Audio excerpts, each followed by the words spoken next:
What's up, everybody? It's another edition of the SuperStar Show with yours truly, Chad Levine, the SuperStar Lender. I hope everyone had a great week. We have an awesome guest in store today.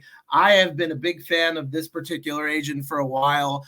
We've interacted online, never met in person, but I'm watching her just absolutely boom down at the shore. I don't know what part of the Jersey Shore you guys beach at. I am a Margate person. I think it's common for the Jewish folk to congregate in some of those areas. I know that each particular beach has their own culture, but usually Ventnor, Margate, the Longport area is where a lot of Northeast Jewish people hail from. So that's where I'm at. I'm really looking forward to having a discussion with her. And look, for me, there's nothing more I want to think about than where I'm going to be in the summer when I'm in the cold months. So I'm excited for this episode. I'm excited to go on this journey with Jamie. And let's bring her on, Miss Jamie Kravitz from Di Lorenzo's Real Estate down in Margate. How are you today? Great. How are you? I'm doing well. Thank you for joining us. Your little intro at the beginning. You like it? I like it. The suit, the pointing, I like it. It's good. Yeah, we have a little finesse here. I like to, my producer makes me look a lot fancier than I really am.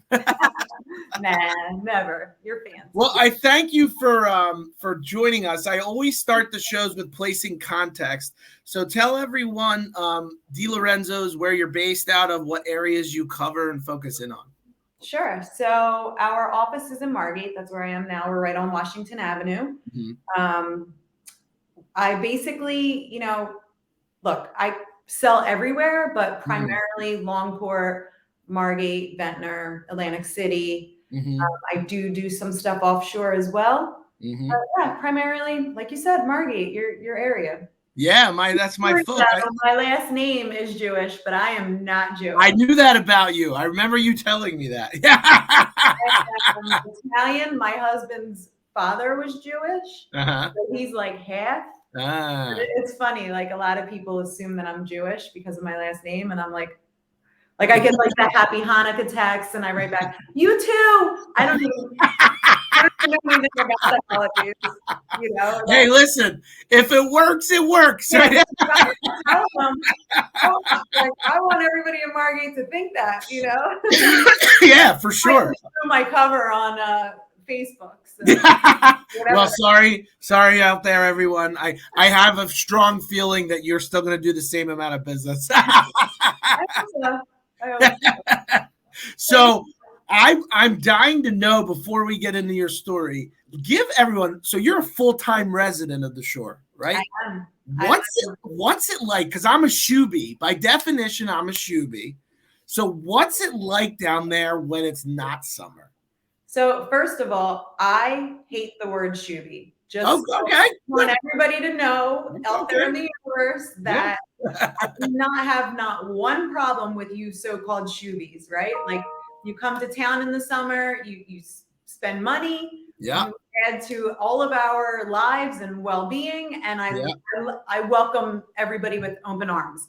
Now, that's not to say that tonight when I go to Tomatoes for dinner, it's a little less crowded, I'm not going to enjoy it a little bit more. So it's great. Honestly, I always tell everybody when I have clients who mention that they're looking in Avalon and places like that, look, nothing wrong with those areas. They are gorgeous. They are phenomenal. But Margate stays open year round, you can go to Tomatoes, you can go to Stephen Cookie's, you can go, and then the concerts at the casinos. And we just have so much going on down here that it's just a really great community. Our schools are phenomenal in Margate. It's good. Most of my clients that do buy houses here, they end up coming down for Thanksgiving or because, I end up becoming friends with them. So I'm hitting them up. Hey, come down, let's have dinner. And it's great down here. It really is. Yeah. Actually had more people move here full time because of COVID. So interesting. Yeah. Oh, Oh, okay. Yeah, I mean that is Margate is unique in that sense, right? It's really not as commercially. It has its commercial aspects. What's up, Brian?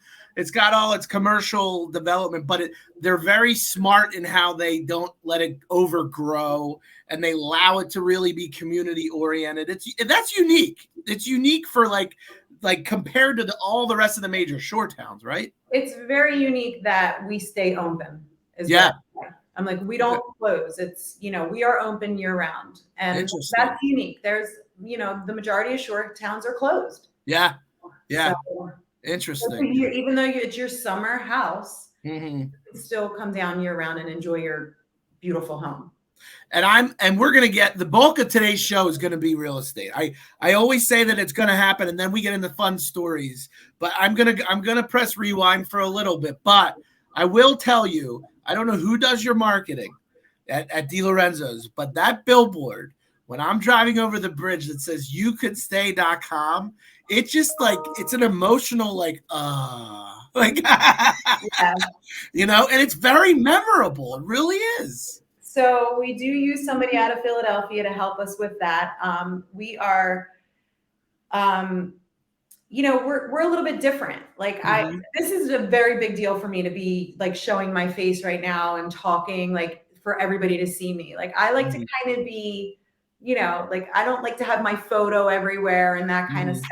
And we like to just pack a punch. We like to be a little bit different than everybody else. And we can be, because my office, we're not corporate. So we can kind of, have fun with it. Like right now I'm in a sweatshirt, you know what I mean? In my office. Like it's a really good thing that we have going with my office. That's awesome. Yeah, it's good. And I want to tap into that. I want to understand it because you think you're asleep. I'm in the business, so I know you guys aren't to the public, yes, but to someone like me, you guys are you're a wrecking ball. You guys really you're good. You're a quality team and you do a lot of good business, and I know that. So we have our own individual personalities and our own individual clients and stuff like that, but we all work very, very well together.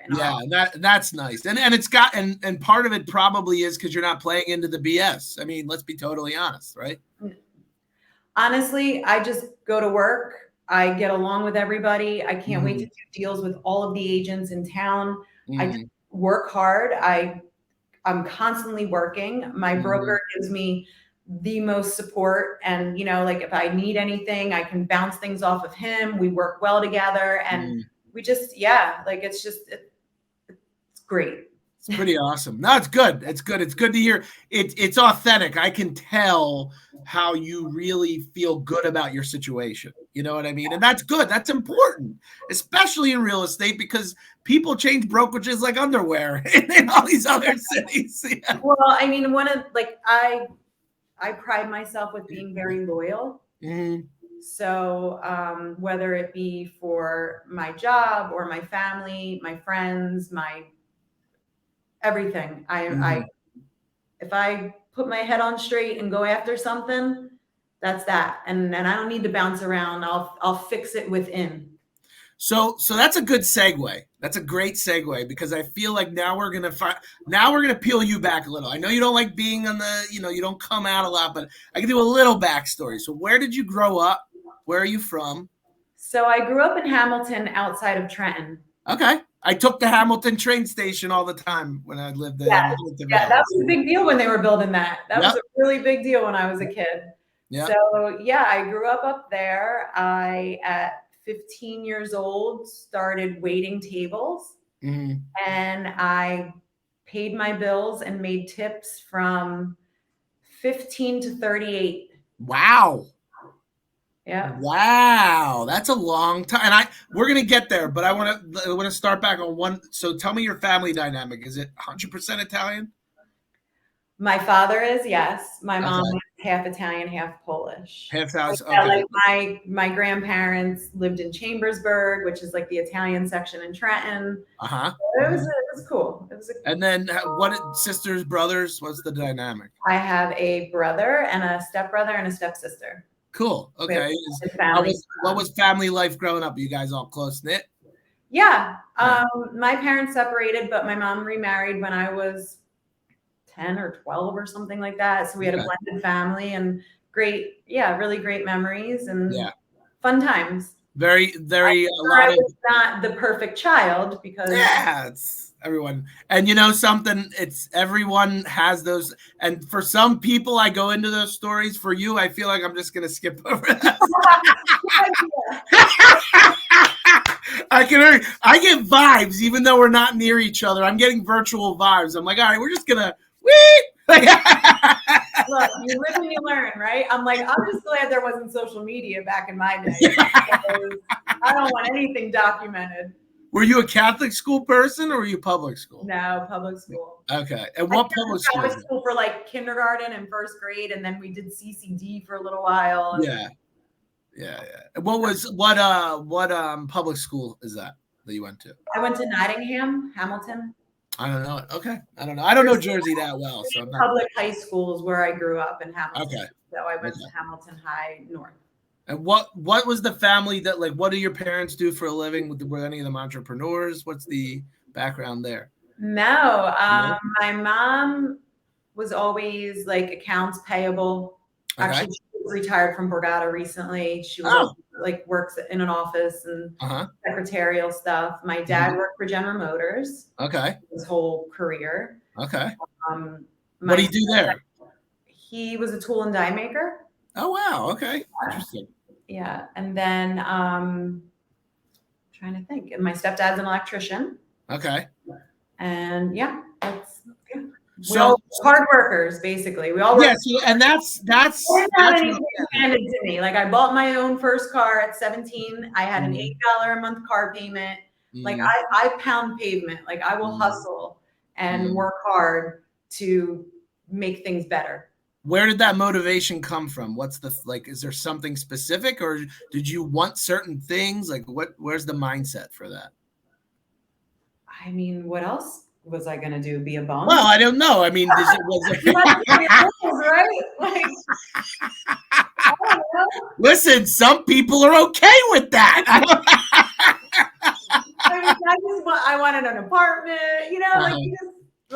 I don't know. Yeah, it's fine. I just didn't know if there was a specific thing that happened in your life that if there's always to pay my bills. I didn't have, I didn't, like I said, I had to buy my own first car. So if I wanted a car, I had to go to work. Yeah. And are you competitive by nature? Is that in your blood? I used to be very, very competitive, but in my 40s, I am not. Got it. In my 40s, I am just competitive with myself, and I want to make myself better and better. I don't pay attention to what other people are doing anymore to try to beat them. Now I'm just like, this is about me. Yeah, and that do you think that happened as more success came? I don't know about success or if it's just age. Yeah. Okay. Like I'm getting like tired. I'm like, a lot of other stuff that I got going on, like being busy with work and stuff like that to worry about being in a competition. Sure. Which is natural in this business, right?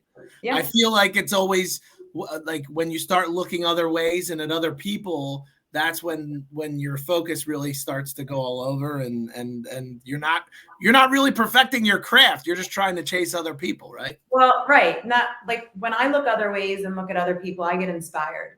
It doesn't make me feel any less of a person because I know that I am working really hard and I can't work any harder.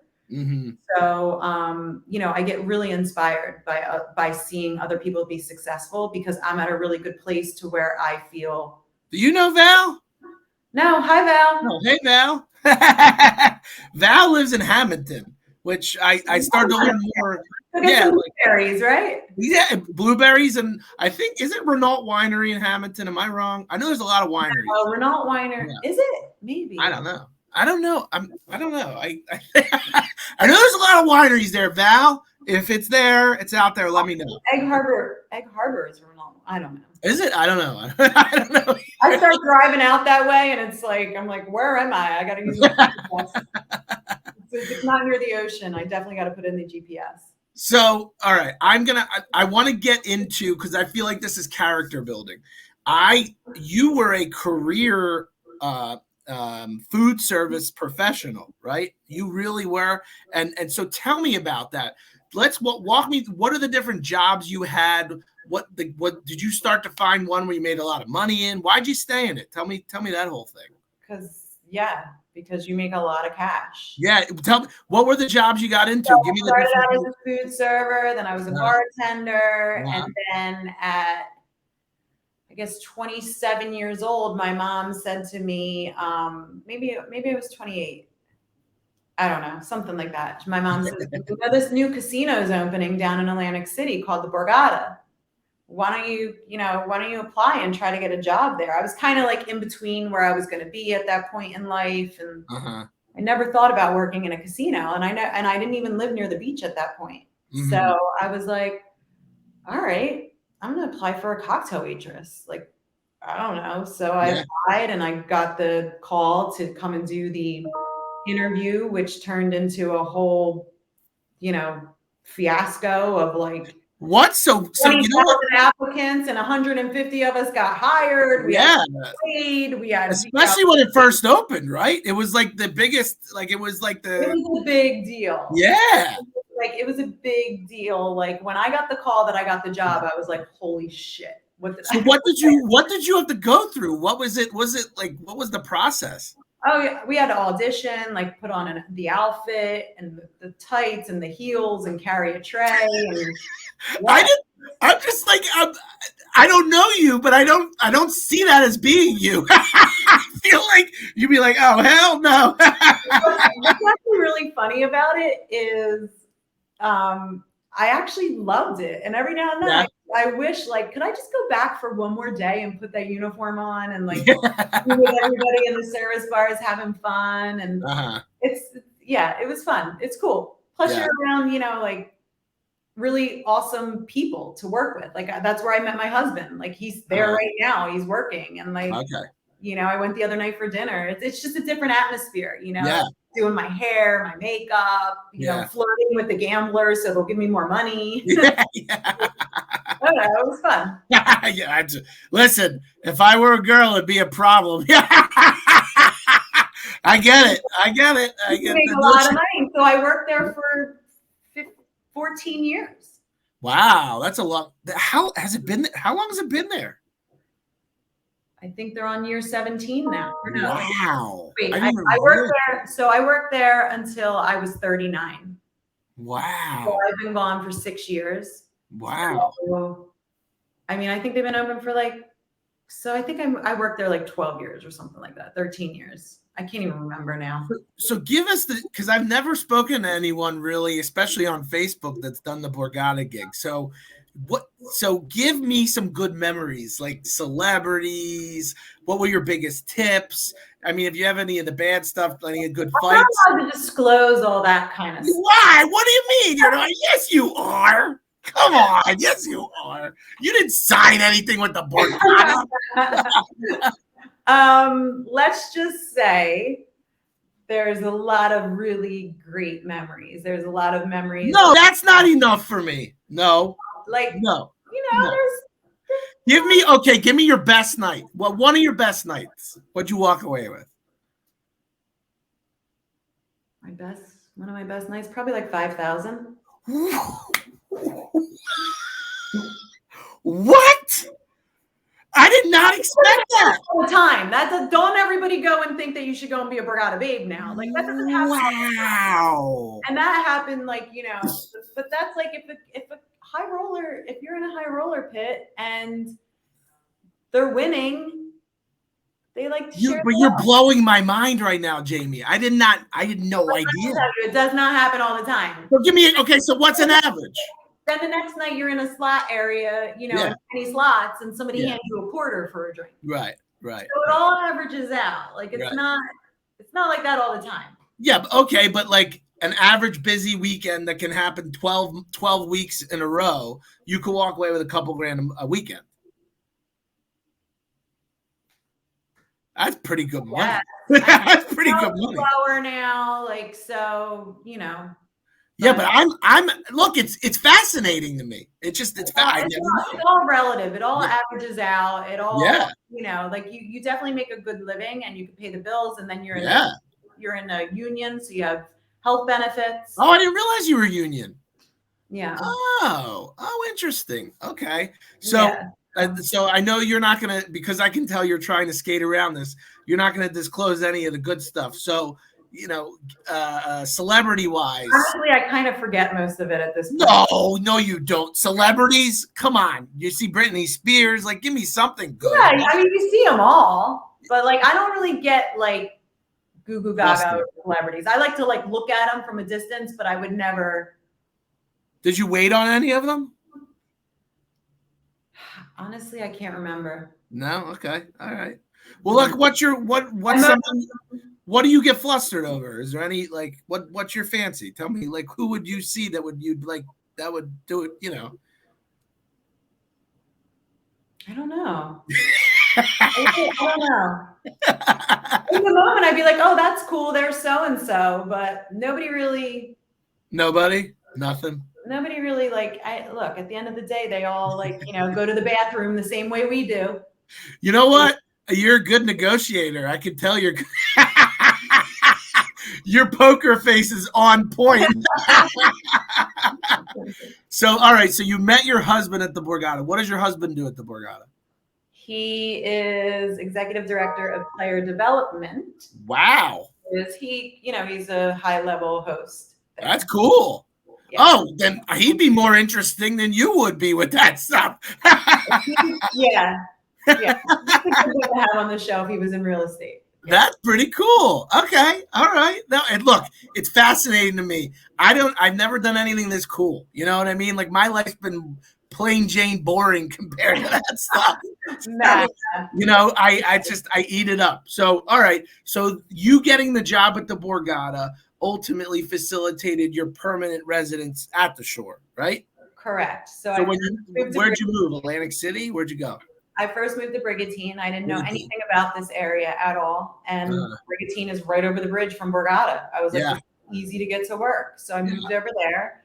And then, I met tons of friends and people that were all this way as well. And my husband already lived in Margate. So then a couple years after that, my parents bought a house in Brigantine. Wow, there you go. And so they're there now, retired in Brigantine. And when I moved in with my husband, I came over to Margate. So that's why I ended up in Margate. All right, so let's get into the real estate part. I feel like you're ready for that. I'm going to stop picking and prodding on the personal stuff. I could. I'm going easy on you, Jamie. Because one night I'll give you a little. I'm going easy on you. On here, I get a little nervous. I'm watching. I am going easy on you, and I'll stop. So let's get into real estate. Talk to me about your segue. How'd you get started? So my broker, Joe, he started Premier Properties. Okay. Oh. He opened it in Longport. Oh, okay. He then decided that he was going to open up another office in Margate. And I might have said, should I go get my license? Like, what am I going to be when I grow up? Again, I was like thinking like, all right, I'm heading towards my 40s. What am I going to do? Like, I can't carry a tray for the rest of my life. Like, what should I do? So he's like, yeah, go get your license. So went to school right away. And, I took him up on the offer, and he has really educated me so much that, it just snowballed into this whole thing. Like, I didn't know anything about real estate. All I thought was like showing pretty houses. Wasn't your big, like, and correct me if I'm wrong, where you got a big boom was in development, right? Because I saw your name on a lot of land development for a while, didn't you? Not really. Like, I'm kind of like all over the place. I'm not really tied to necessarily one builder on the island. I have relationships with everybody, including the builders. So I wouldn't really say that I've gotten into development. It just so happens that a lot of the houses here, if they're older, they come down and a new one's built. So if I have a lot that I could present to a builder, I'll do Mhm. that. But I present it to multiple builders. I give Got everybody it. the option of going after it, you know. And Has your boss gotten in big? Because I've seen a lot of Di Lorenzo on like land that has the development, and that's just the trend of the area. That makes sense. Is your boss big in the development side?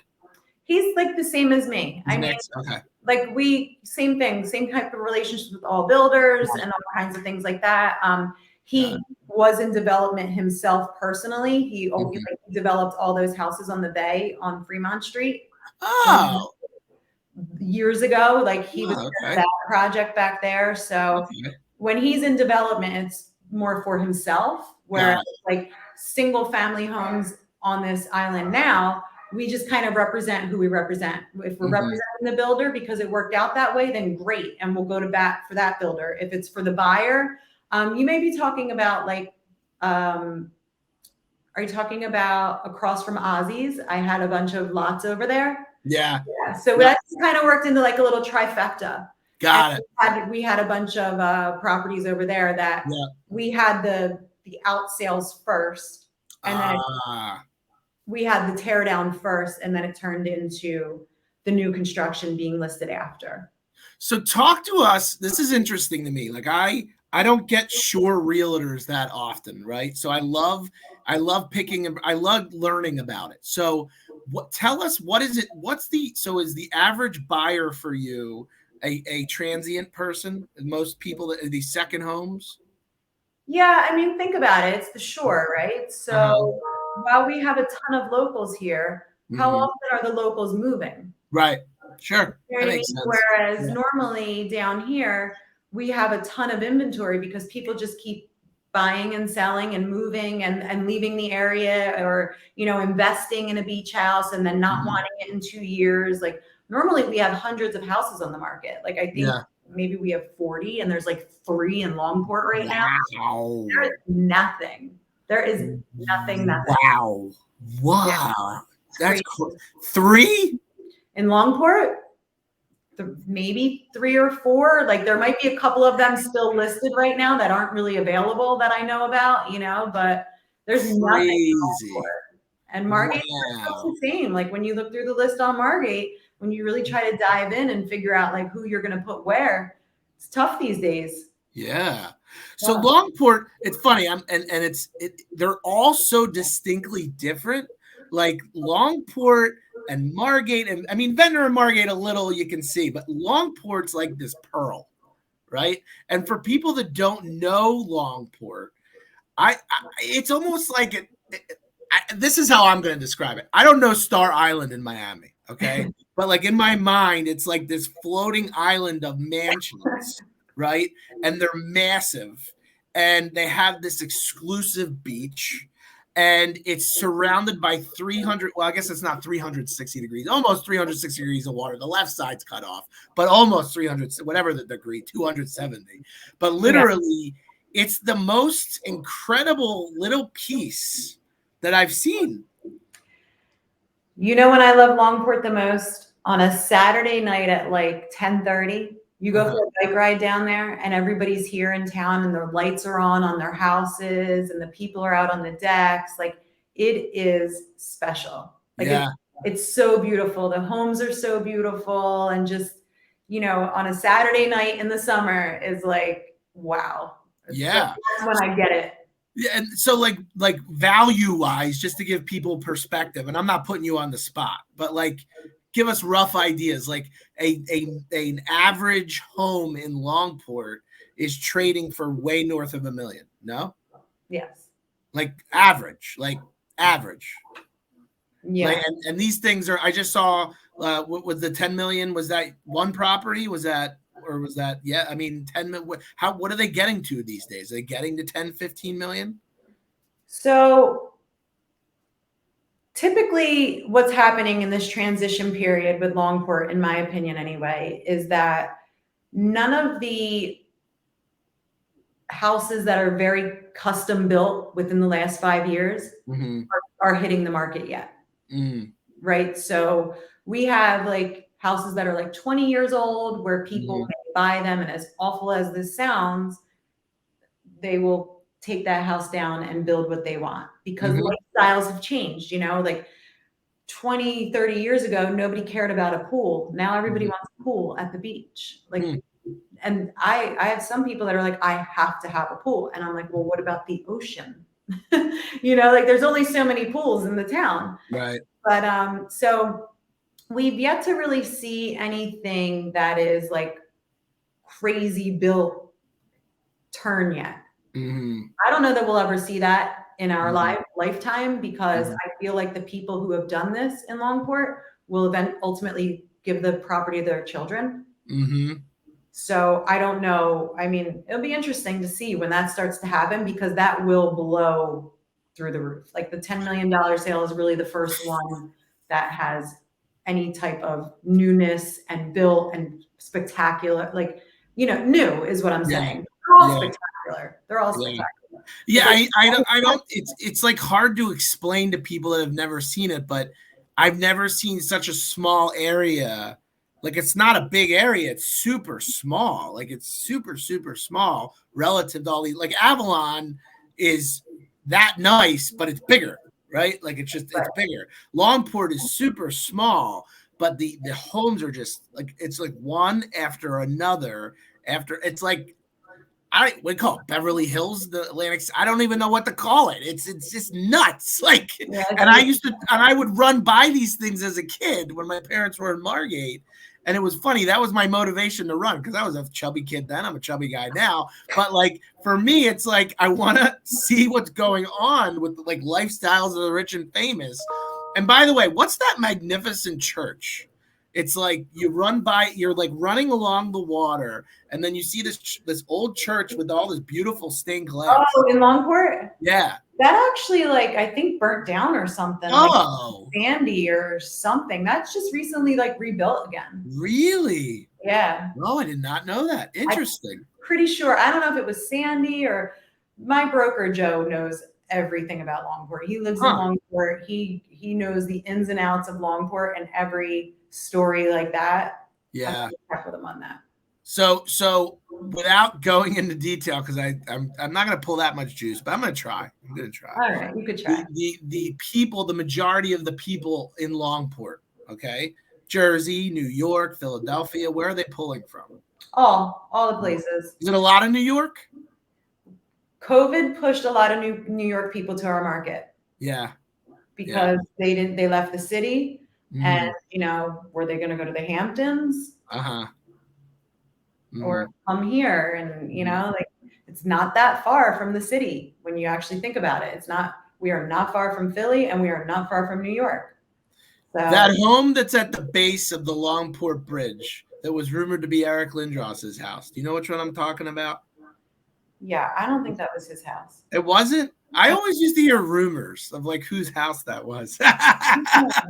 Are there some professional athletes in there? There were, but I believe he sold. He sold. Okay. I was just curious. Just in Longport in general, is it high level executives, professional athletes? What kind of pool are you seeing? I'm just curious. Everyone. I Yeah. mean, you would a lot of yeah. All kinds of people, Good really great mix. people. You're not giving me any juice, Jamie. I'm trying to get No. some juice. You're not giving me nothing. It's like stonewalling me. I mean, I I might as well just. I'm loyal, right? I'm loyal. I never say anything. I know, but it doesn't mean I'm not going to try. The next question: who's bought the most expensive home, and what's their name? No, My closest friends, when I tell them that I sold something, they're like, "Who is it?" I'm like, "I'm not telling you. Not my business to say. It's that person's business to say." No, it's the number. I don't say who they are. I wait till they tell people. Like, yeah, I could sell a house to my best friend, who's also best friends with my other best friend, and I won't tell them until they tell each other. Just don't let Teresa Judice buy in Longport, and we'll be good, right? I'll hang out with her. I could throw down with her. Don't worry. I can handle her. All right, so then that's Longport. We'll leave Longport. So Margate is more of like the mid-level. I mean, there are magnificent stuff at Margate. Trust me, I know that. But like, it's more of like the average middle income type of family can find something there. No, no more. Anymore. No, where are we at? Tell me. I don't know. Tell me. What's Margate looking like? Numbers are pushing. Like Yeah, really, really pushing. Beach yeah, block is going to be minimum 3. yeah. Minimum, Wow. and that's Wow. for an older house. Yeah. You know, and just like Wow. it's changed. It's changed over the last. It's changed so rapidly that you know, it takes getting used to, even as an agent. Because that when that first boom comes out, you're like, what? Yeah. How'd that happen? And then all of a sudden, you know, it's happening, and then the people are purchasing it at these numbers, and then you're like, okay, it's all right. I gotta adapt. I gotta grow.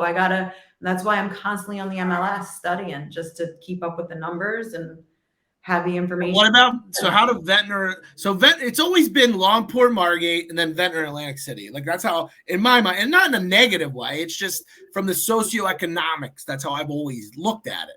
Has that changed? Ventnor is catching up. Okay. Ventnor is definitely catching up. The numbers are definitely rising in Ventnor as well.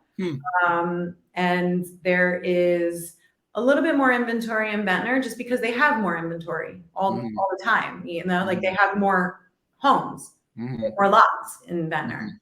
But what's starting to happen is, you know, the $1 million Margate buyer is now pushing towards Ventnor to get that lot that might be closer to the beach. That makes sense. In Margate, you can't. That number's tough to come by these days. You can't even touch those things, except those weird ones right next to what's right down Madison Avenue that have that weird architecture that sat forever. I don't know what those things were. You probably sold them. When I go straight down Madison, right where what is that? That's not 9600. What is that? What's that high rise? Is that 9600? What's straight down Madison? 9600. Yeah, what's those like ultra contemporary looking homes? Gray ones. Yeah, those things they're sat. All sold. Yeah, they're all. Oh, I know, but they sat.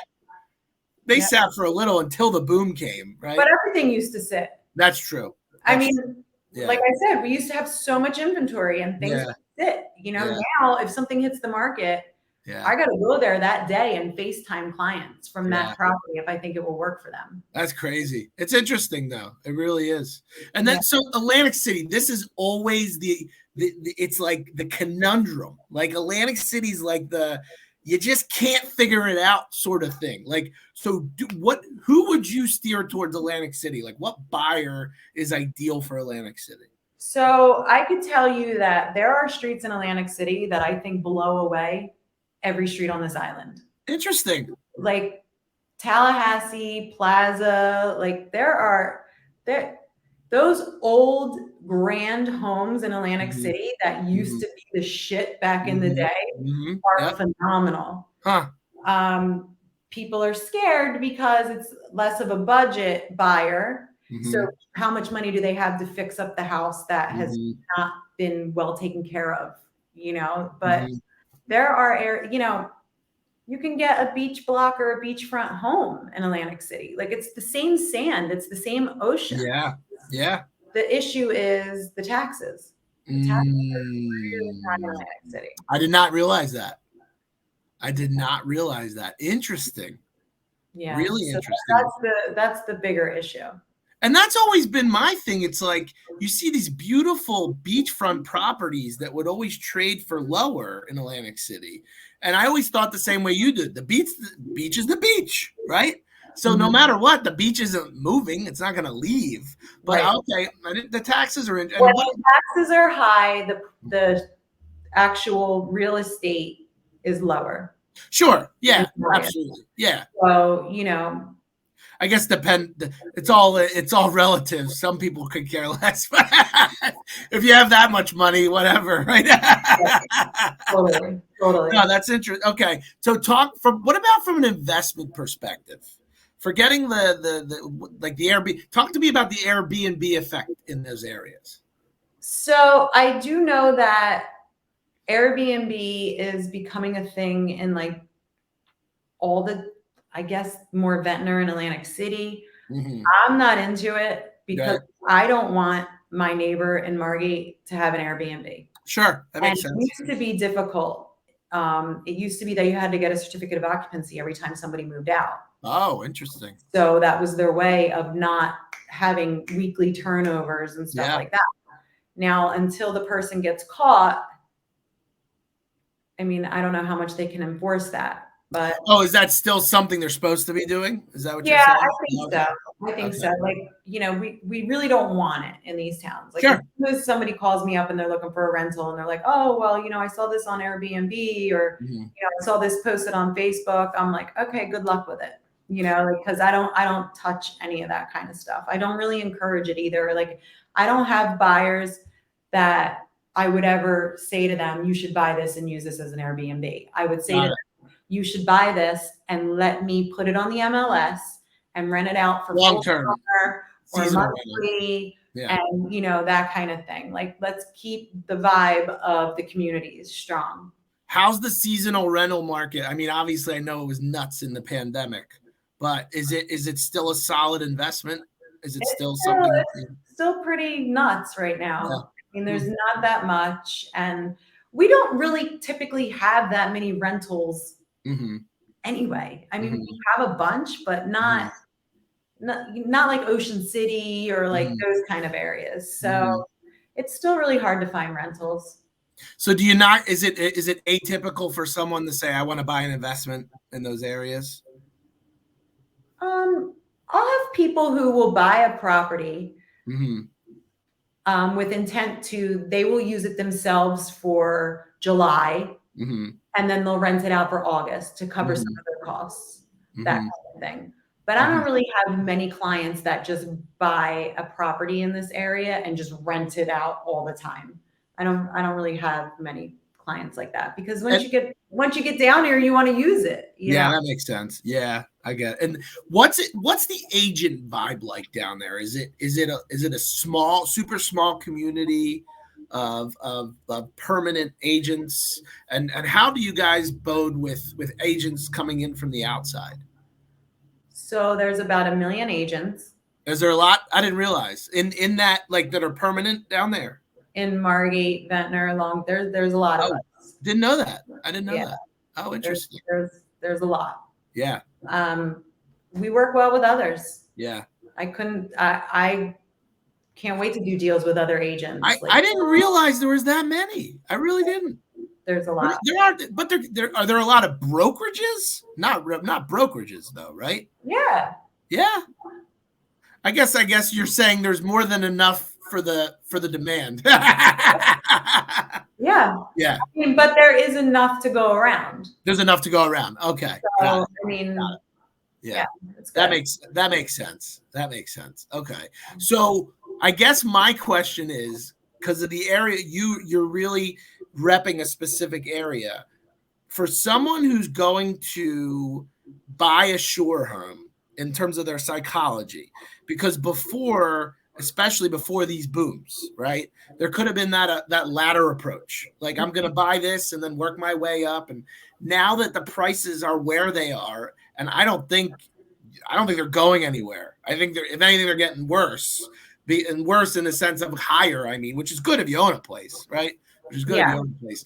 What's the mindset now? Do you think it's you buy something for the long haul and you just fall in love with it? Like, what are you seeing mostly? I mean, if you want the beach house, get in the game. Buy the beach house. Yeah. There's no other way of saying it. You can't keep harping on what the numbers were 2 years ago, because you didn't pull the trigger 2 years ago. You get a lot of that? Do you get a lot of that? Yeah, everybody says, "Oh, last year it would have been this much," but but you didn't do it last year because you didn't have that funding a year ago, and now you can afford a year ago prices, but now you're just priced out. So get in the game. Yeah, if that means you got to go a block further from the beach, go a block further from the beach. Buy the house, go for it. Right. And are there certain going to pass you by and you're never going to have the beach house? That, you know what? And honestly, this is the one area, it's funny, like, you can't be that. There's emotion, right? There's emotion with these things. These are not, objective purchases. These are thinking of like the next generation, spending time making memories, because the Shore, it was my childhood, Right. So it's a totally different way of buying real estate, because in reality, do you really care as much what's it going to be worth? Right, you do it for your family, you do it for your, for memories. Yeah. I have a lot of clients who also buy the beach house because as their children get older, they say, my kids aren't going to come see me at home in Cherry Hill. Very, They'll very see true. me if I'm in Margate, and they'll spend more time together at the Shore, and then kids and all of that. So, it's different. The beach house is different. Yeah. Yeah. And then when people say, my one line that I say to a lot of people as well is, when they say, "Oh, this house is too far from the beach," like if I say, "Well, it's closer than your other house." Yeah. Like, come on, like closer than your house in Philadelphia. That's good. That's good. Ride your bike to the beach. Like, you're here. Get in the game.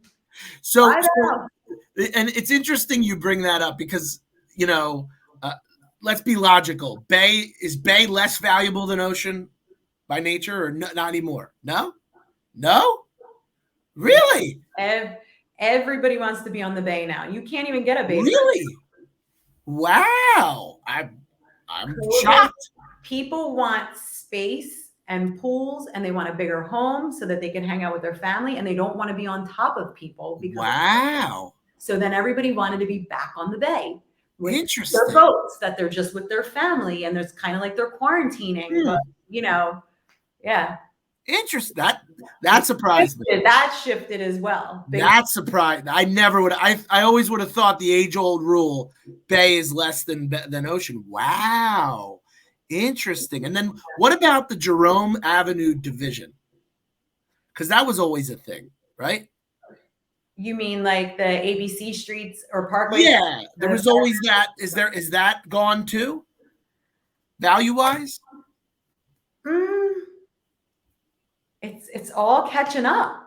Interesting. Because, like you might not be able to get the Parkway streets anymore. So now you're considering Huntington and Haverford and Hanover. Those are phenomenal streets. And that's an interesting. So is Parkway at a premium? Is Parkway like a super? I guess more now than ever because of the pandemic, right? And there's just nothing available. Yeah, the Parkway. Two beach block houses available, like one first block south. Like there's nothing. And it's funny, Jamie. I'm going to cut you off because people, again, it's like we're always talking. I feel like we're talking sometimes that people have never been to Margate. A lot of people have, right? But the Parkway is like where Greenwich, Connecticut meets the beach. Like it's just like this grand, beautiful drive of these gorgeous homes. Like they're the fountains. I know, they're magnificent. And they're magnificent. And I guess, to your point, everything's blurred. So a Parkway could probably go as much as a beachfront. No? Yes. That's crazy. That's crazy. It's great. It depends on the lot size and the amenities and all that kind of stuff. But I guess when you have a particular buyer, right? And I guess that's the other question. How specific are your like people that have a lot of money, they get what they want. I get that, right? And then the other person is the people that are on a budget, they're on a budget. But your in between person are like when they're buying beach homes, are they very specific? Or is their checklist have to be on the ocean, have to be here? Like are they that specific, or are they just open these days? It depends. Yeah. When they come to town and they're very specific, they catch on quickly that there's only so much of that. Right. The buyer that calls me and is like, I have to have a pool. And I say, do you realize that there's only like 20 pools in all of Margate? What's the premium for a pool? What's the like, what would a pool do to value? Like, give me an idea. Like, what does it do to value? Any idea? Does it add like, I don't know, it depends on how big it is. It depends on the lot size. It depends on all of that, because some of them are, little puddles that you could just like sit in. And then so it's definitely a nice amenity to have, and it adds value for sure. So what does having probably one of the top most highly rated restaurants in the country due to Margate. That's another interesting piece, right? People that don't know, and again, if you don't know this stuff, you're sleeping under a rock. Michael Jordan was at Stephen Cookie's like 3 months ago, and it was like the biggest thing ever. It was kind of embarrassing, actually. Yeah. Why? How so? Just because everybody, like, people were like hanging in the trees and stuff to take. Oh, and I gotcha. Come on, man. Yeah, I gotcha. They didn't give the guy his piece. I gotcha. Leave the guy alone. Like, yeah. And then there's pictures of the people acting like that. I'm like, oh, we look like a bunch of baboons. Yeah.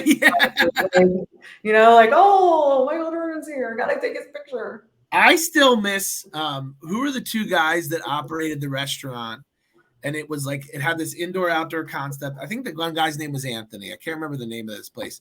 Oh, I wish you'll know the name of it. I can't think of it. It had this Asian fusion vibe and a really cool bar. And then they ended up taking over the place in Summers Point. Was it Mojo? Mojo's. I love Mojo's. Oh my gosh, my phone. You're blowing up. That's another buyer. That could be. Is that your delivery? We're almost done. Don't worry. We're almost done. But I'm like, I'm just trying to make the point that the food is. Go ahead. You get it? Take the phone call. We can do it live. I don't mind. I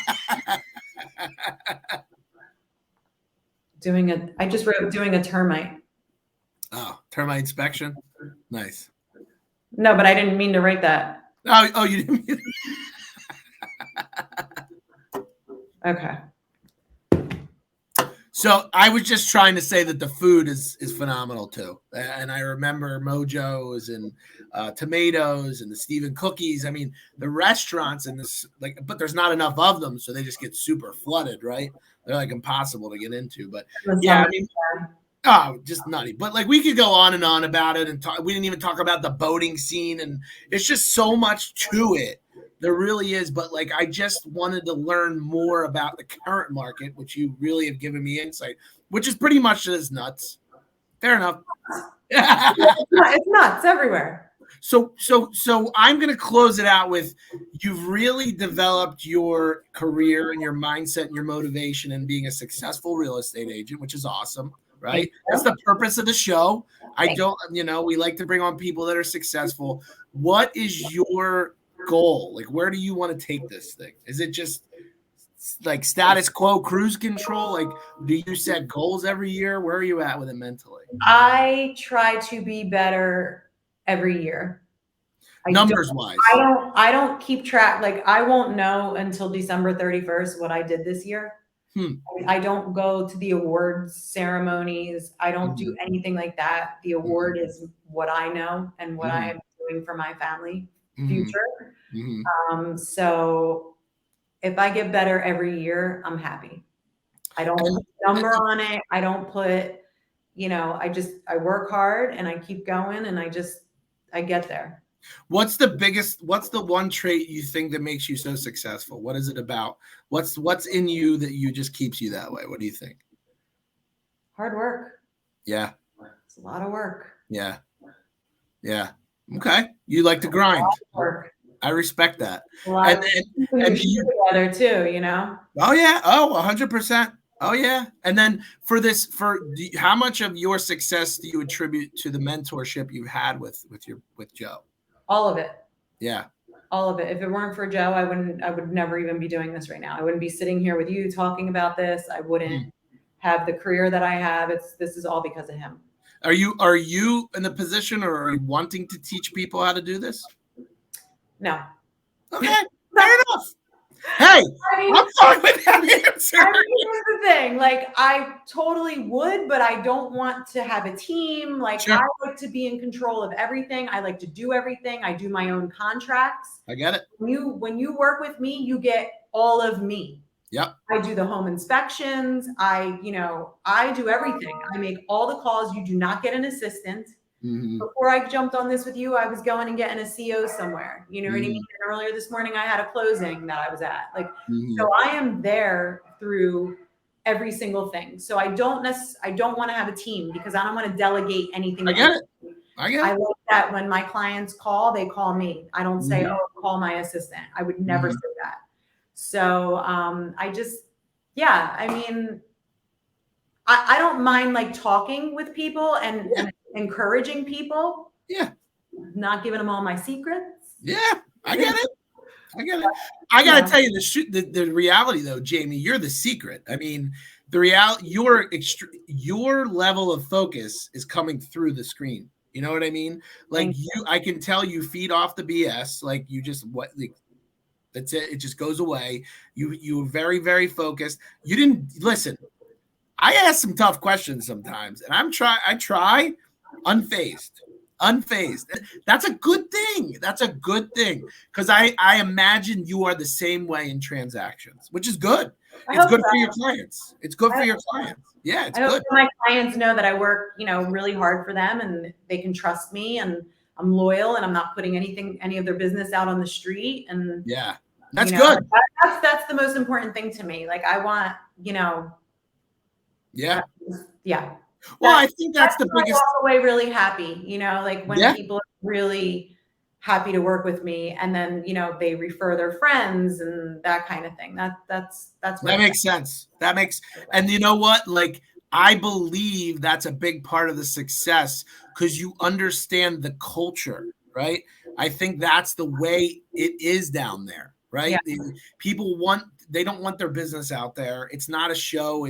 They're buying these things for their families. We know that they have money because they're massive homes. Like, duh. Like we know. Well, I'm just a normal girl, like I'm just a normal girl who will work hard for you. And, I don't take anything for granted. Like I feel very fortunate that I came across this path, and sometimes I pinch myself because I actually can't believe how great the success has gone and how much I've grown, not only as a person, but in all aspects of my life. So it's nice. It's really, it's cool. It's fun. It's a fun ride.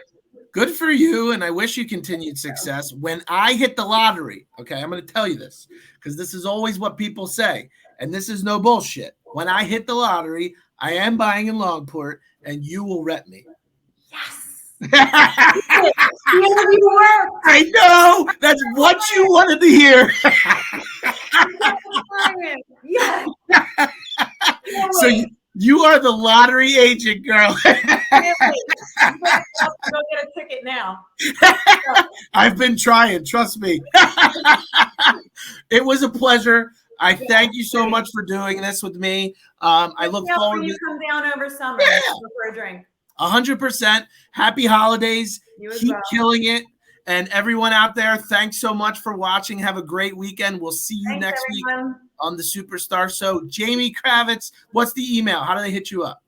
Jamie, Jaime. Jaime. My mom had to spell my name different. Jaime at DiLorenzoRealtyGroup.com. At DiLorenzo, and it's youcouldstay.com, right? Couldstay.com. That is my favorite. Youcouldstay.com. When you hit the lottery, you will stay. You will stay when you hit the lottery. Everyone have a great weekend. See you next week. Peace. Bye.